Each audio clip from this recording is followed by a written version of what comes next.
Hello, friends. This is the next edition of Bedtime Stories, The Wonderful Wizard of Oz, Chapter 5, The Rescue of the Tin Woodman.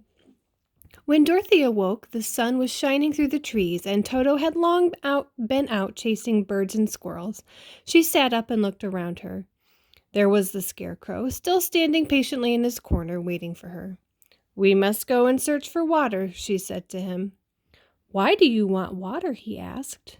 "To wash my face and clean after the dust of the road, and to drink so the dry bread will not stick in my throat." "It must be inconvenient to be made of flesh," said the Scarecrow thoughtfully, "for you must sleep and eat and drink. However, you have brains, and it's worth a lot of bother to be able to think properly." They left the cottage and walked through the trees until they found a little spring of clear water, where Dorothy drank and bathed and ate her breakfast. She saw there was not much bread left in the basket, and the girl was thankful the Scarecrow did not have to eat anything, for there was scarcely enough for herself and Toto for the day. When she had finished her meal, she was about to go back to the road of yellow brick. She was startled to hear a deep groan nearby.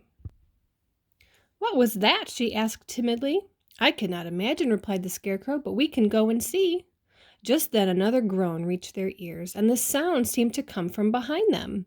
They turned and walked through the forest a few steps, when Dorothy discovered something shining in a ray of sunshine that fell between the trees. She ran to the place, then stopped short with a cry of surprise.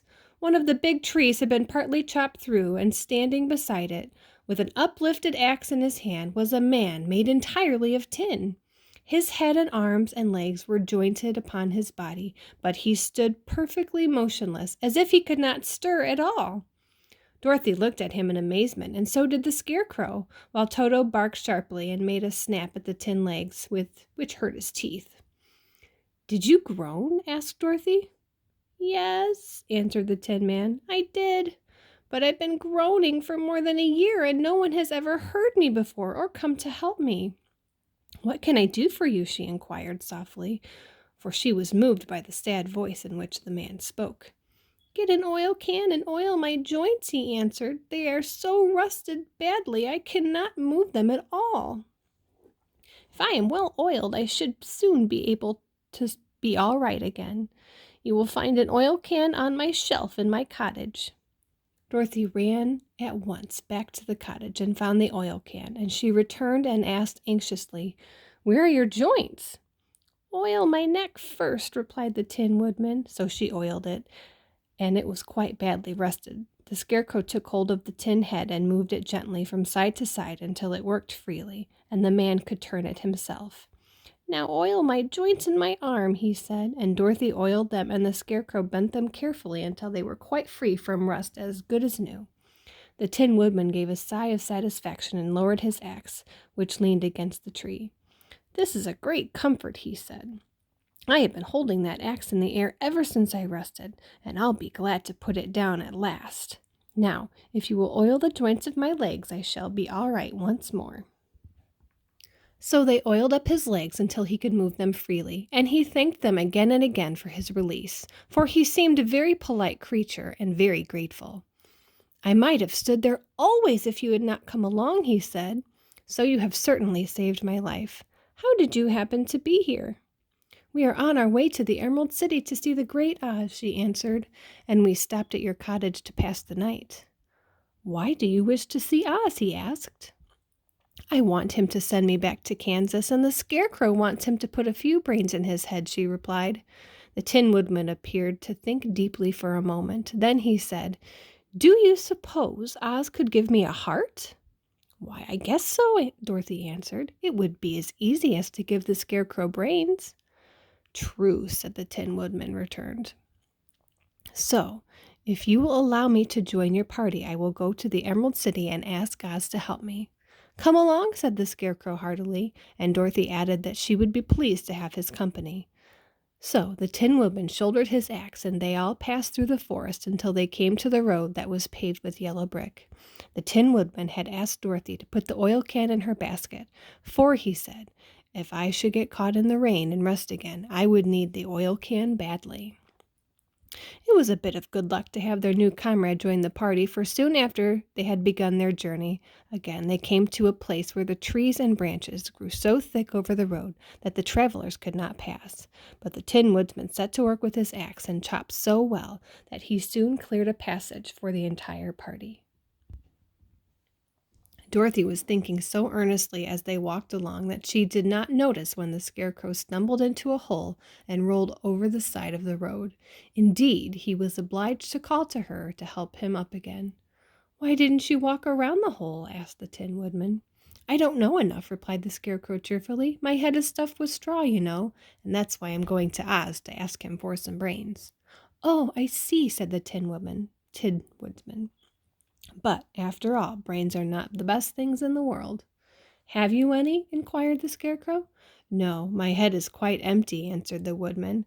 "But I once had brains, and a heart also. Having tried them both, I should much rather have a heart."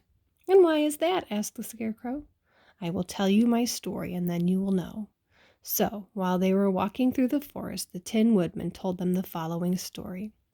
"I was born the son of a woodman who chopped down trees in the forest and sold wood for a living. When I grew up, I too became a wood chopper, and after my father died, I took care of my old mother as long as she lived. Then I made up my mind that instead of living alone, I would marry, so that I might not become lonely. There was one of the Munchkin girls who was so beautiful that I soon grew to love her with all my heart. She, on her part, promised to marry me as soon as I could earn enough money to build a better house for her, so I set to work harder than ever. But the girl lived with an old woman who did not want her to marry anyone, for she was so lazy she wished the girl to remain with her and do all the cooking and the housework. So the old woman went to the Wicked Witch of the East and promised her 2 sheep and a cow if she would prevent the marriage. Thereupon the Wicked Witch enchanted my axe, so I was chopping away my best one day, for I was anxious to get the new house for my wife as soon as possible. The axe slipped all at once and cut off my left leg. This at first seemed a great misfortune, for I knew a one-legged man who could not do very well as a wood chopper. So I went to a tinsmith and had him make me a new leg out of tin, and the leg worked very well. Once I was used to it, but my action angered the Wicked Witch of the East, for she had promised the old woman that I should not marry the pretty Munchkin girl. When I began chopping again, my axe slipped and cut off my right leg. Again I went to the tinner, and he made me a leg out of tin. After that, the enchanted axe cut off my arms one after the other, but, nothing daunted, I had them replaced with tin ones. The Wicked Witch then made the axe slip and cut off my head, and at first I thought this was the end of me, but the tinner happened to come along, and he made me a new head of tin. I thought I'd been beaten by the Wicked Witch then, and I worked harder and harder than ever. But I knew how cruel my enemy could be.